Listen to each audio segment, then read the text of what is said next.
Hello guys, இந்த வீடியோவில் என்னத்தை பற்றி பார்க்க போறோம்னு சொன்னா, இப்போ இங்கிலாந்து இந்தியாவுக்கு எதிரான 3 போட்டிகளை கொண்ட ஒரு நாள் தொடர் நடந்து கொண்டிருக்கிறது உங்களுக்கு எல்லாருக்கும் தெரியும். ஸோ இந்தியன் சைடு பார்த்தீங்கன்னு சொன்னா 6 தொடர் தோல்விகளுக்கு அப்புறம், அதாவது அயர்லாந்துட்ட 2 T20, இங்கிலாந்துட்ட 5 போட்டிகளை கொண்ட T20ல 4 போட்டிகள் லாஸ்ட் ஒன்று வந்து பார்த்தீங்கன்னு சொன்னா மழை காரணமாக நடைபெற்றிருந்தது. இப்படின்னு சொல்லி தொடர்ச்சியாக 6 போட்டிகளில் லாஸ் பண்ணி 2 சீரீஸை தொடர்ச்சியாக லாஸ் பண்ணி இப்படியே ஒரு இக்கட்டான நிலையில இருந்தாங்க. So when it comes to ODI format, Rohit Sharma Kohli will be included because இது அவங்களோட மெயின் ஃபார்மேட். பிளஸ் பார்த்தீங்கன்னு சொன்னால் பும்ரா வந்து கிட்டத்தட்ட 3 வருடங்களுக்கு பிறகு இந்த போட்டிக்கு வந்திருப்பார், அதாவது ஒன் டேக்கு வந்திருப்பார்.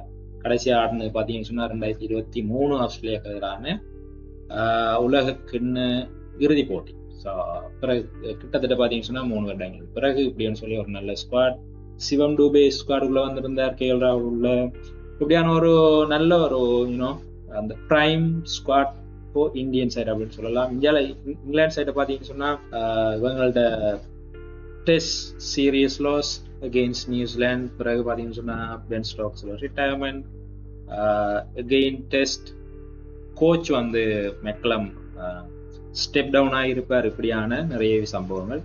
அகெயின் இங்கிலாந்து வந்து இந்தியாவோட 4 போட்டிகள் கொண்ட T20 தொடரை கைப்பற்றிப்பாங்க. ஸோ இப்படி தான் இந்த 2 சைடுக்குமான பேக்ரவுண்ட் இந்த போட்டிக்கு வர நேரம்.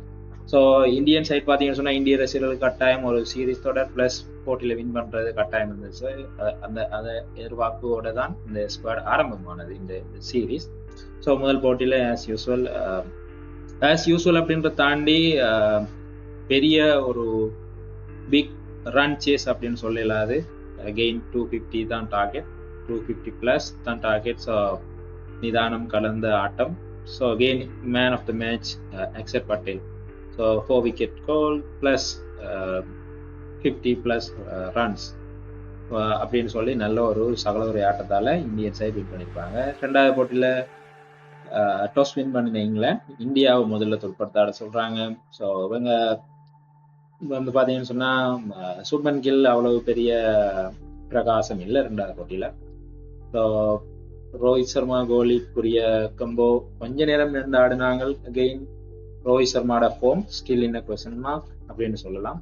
ஸோ விராட் கோலி பார்த்தீங்கன்னு சொன்னால் 60 plus ரன்ஸ் அடிச்சிருந்தார். இதில் இன்னும் ஒரு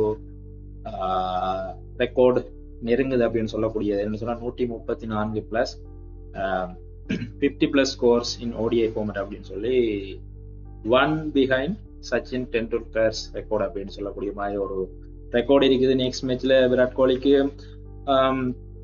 டாப் பிச் முறையில் அடில் ரஷீட்ட கேட்ச கொடுத்த ஆட்டம் இழந்திருப்பார். அகெயின் இவரை ஆட்டமிழப்பு செய்து இருப்பாங்க. ஸோ கிட்டத்தட்ட ஸ்ரேயாஸ் ஐயர்ட ஒரு நிதானம் கலந்த ஆட்டம் தான் இந்தியாவுக்குரிய ஒரு விலோபா டோட்டலாக இருந்தால் கூட ஒரு நல்ல நிலைக்கு கொண்டு போகிறதுக்கு காரணம் அப்படின்னு சொல்லலாம். 180க்கு கிட்டத்தட்ட 3 விக்கெட் இழந்திருந்தாங்க. 233க்கு சகலரும் ஆட்டம் இழந்திருந்தாங்க. ஸோ அட்கின்சன்ஸ் எண்டில் கொஞ்சம் நல்லா ஃபினிஷ் பண்ணியிருப்பார். அகெயின் பேட்டிங் துடுப்பாட வந்த இங்கிலாந்து அணி முதல் பந்திலேயே பென் டக்கெட் ஆட்டம் இழந்திருப்பார். பும்ரா எடுத்திருப்பார். அகெயின் ஜேக்கப் பெத்தல்ட ஃபார்ம் ஸ்டில் இன்னும் கொஸ்டின்ஸ்மா.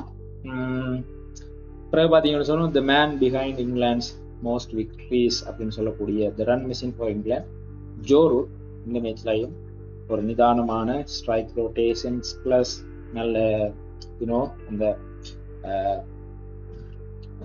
ஸ்லீப்ஸ் கார்டனில் பவுண்டரிஸ் உருட்டுறது அப்படின்னு சொல்லி ஒரு நல்ல ஒரு பெர்ஃபார்ம் இருந்திருக்கும். ப்ளஸ் பார்த்தீங்கன்னு சொன்னால் இதில் நல்ல கண்ட்ரிபியூஷன்ஸ் இருந்திருக்கும். ஜோஸ் பட்லர் ஒரு கொஞ்சம் நேரம் நின்று ஆடிந்தார். அதனால பார்த்தீங்கன்னு சொன்னால் Will Jacks, Sam Curran, Atkinson சொல்லி அடுத்த சைடில் எல்லாரும் கொஞ்சம் சப்போர்ட் கொடுத்துருந்தாங்க ஜோ ரூட்டுக்கு. ஸோ இதன் காரணமாக இவங்க வின் பண்ணியிருந்தாங்க. ஜோ ரூட் ஆட்டம் இழப்பின்றி 99 runs அப்படின்னு சொல்லி இறுதி வரை இருந்து ஆட்ட நாயனை கைப்பற்றி சென்றிருப்பார். டிசைடர் 1-2 முடிஞ்சிருக்குது. 3ஆம் இறுதியுமான போட்டி வந்து பார்த்தீங்கன்னா ஜூலை 19 சண்டே லோர்ட்ஸில் நடக்க போகுது. ஸோ பொறுத்திருந்து பார்ப்போம் இது அகைன் கண்டினியூஸாக ஆகுமா அல்லது இங்கிலாந்து அடுத்த சீரீஸையும் வின் பண்ணுவாங்களா அப்படின்ற ஒரு கொஸ்டின்ஸ் மார்க்ஸில் இருக்குது. So see you guys in the next video with another video. Please do subscribe and like and share with your friends. Thank you. Bye.